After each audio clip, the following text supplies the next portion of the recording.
Dokter and Rescue Peduli.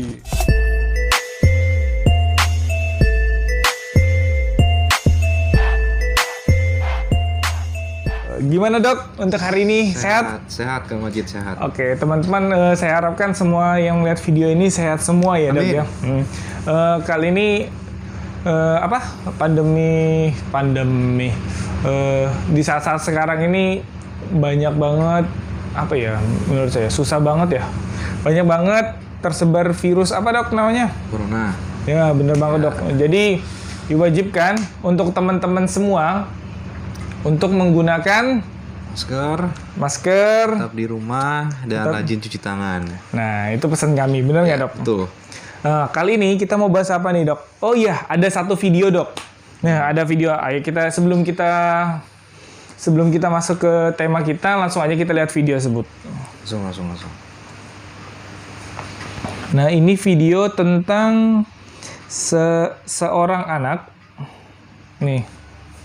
Perempuan di Beijing, Cina dikonfirmasi terinfeksi virus corona. Video seorang ayah yang tak bisa menyentuh bayinya yang terinfeksi virus corona tersebut beredar di media sosial. Satu akun Facebook yang mengunggahnya adalah akun Denpasar Viral. Dalam video tampak seorang bayi perempuan berada di dalam sebuah ruangan kaca. Sang ayah berada di luar sambil melihat putrinya. Tampak sang ayah kemudian membalikkan badan dan menangis. Sebelumnya, sebagian besar pasien yang terinfeksi berasal dari berbagai usia. Nah, jadi ada satu balita ya dok ya? Ya, balita, bayi. Bayi terkena virus corona, sedangkan orang tuanya tidak terkena ya dok ya? Orang tuanya kemungkinan belum. Belum, berarti masih aman. Nah, kira-kira kenapa? Kenapa ini dok? Kok bisa? Jadi, ini disclaimer dulu ya Kak Majid. Iya. Bahwa virus ini adalah virus yang baru. Benar. Pertama kita harus ingat ini adalah virus yang baru. Jadi apa yang bisa kita sampaikan itu adalah berdasarkan penelitian yang sudah ada, yang sementara ini sudah ada hasilnya. Iya. Nah sementara penelitian lain masih berlanjut nih, masih terus berlanjut sampai nanti mengikuti perjalanan dari penyakit ini. Iya. Nah kemudian dari data tersebut kita memang temukan ada memang kejadian di anak-anak usia balita maupun bayi atau di bawah 10 tahun itu memang ada kejadiannya. Tapi berdasarkan data itu cenderung sedikit Kang Majid. Berarti sangat minim ya dok ya? Minimal. Jadi data dari CDC Cina itu dia pakai sampelnya 70 ribuan kasus. Nah dari 70 ribu kasus positif itu ternyata yang usianya di bawah 10 tahun itu cuman kurang dari 1%. Berarti sangat dikit sekali teman-teman. Sangat sedikit. Iya. Nah jadi virus ini sementara dari data yang ada, dari penelitian yang sudah ada, sifatnya virus ini lebih rentan untuk menginfeksi orang-orang yang lebih tua, elderly, dan orang-orang dengan penyakit-penyakit penyerta tertentu. Sedangkan untuk anak-anak malah entah kenapa di virus yang sekarang ini dia justru minimal. Minimal ya malah. Ya. Malah saya bilang sangat tipis kemungkinannya untuk bisa dibilang begitu kalau dilihat dari data yang sekarang. Tapi kita masih mengikuti perjalanan penyakitnya. Nah, pertanyaan saya nih dok, seberapa bahayakah penyakit atau virus ini apabila terkena anak-anak? Ya, itu kan tadi dari jumlahnya. Dari jumlahnya memang sedikit. Kemudian bagaimana kalau sudah kena? Sudah kena, benar banget nih.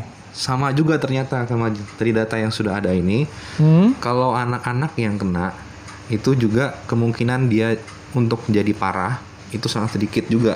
Oh, jadi teman-teman semua jangan khawatir ya dok ya, atau para orang tua jangan khawatir apabila boleh kita waspada tapi jangan panik, bener nggak dok? Karena dari beberapa kasus yang disampel atau yang dites atau yang sudah pernah kena, kemungkinan untuk parahnya itu kecil.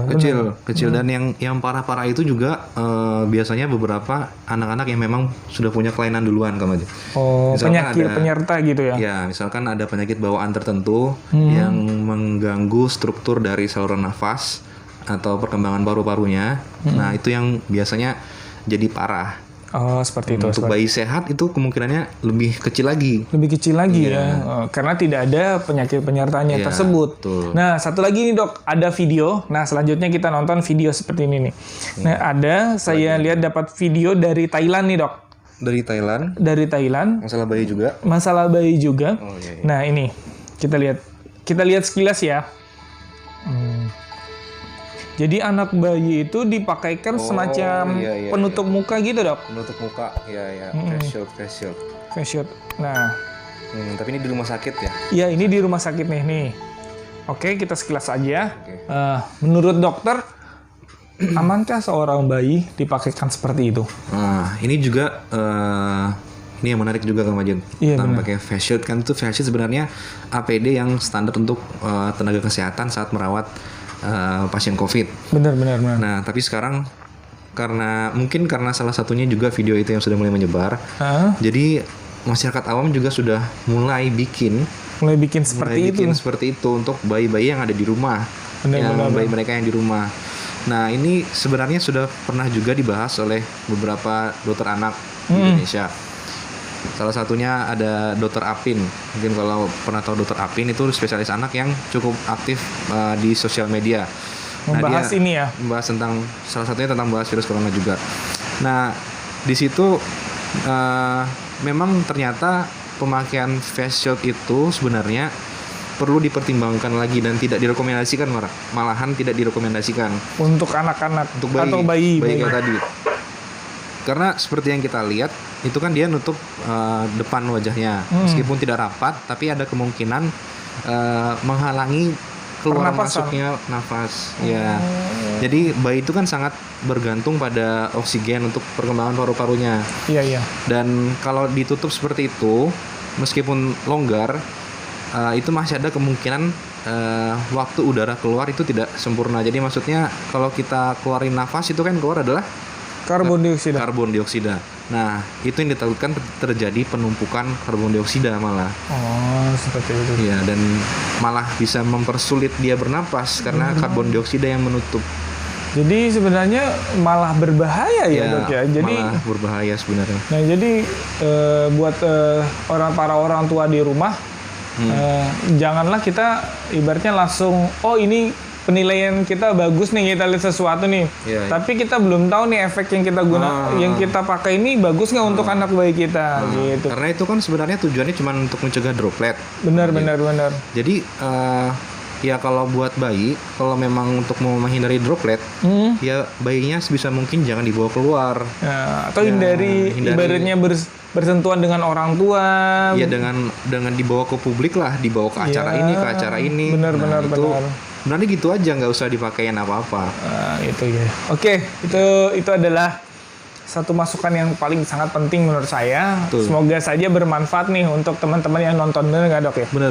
Nah, Dan nanti mungkin selanjutnya kita bahas tentang pemakaian masker juga pada anak-anak nih, Kang Majid. bener banget tuh. Apakah baguskah masker untuk anak-anak? Nah, Bener nggak, Dok? betul.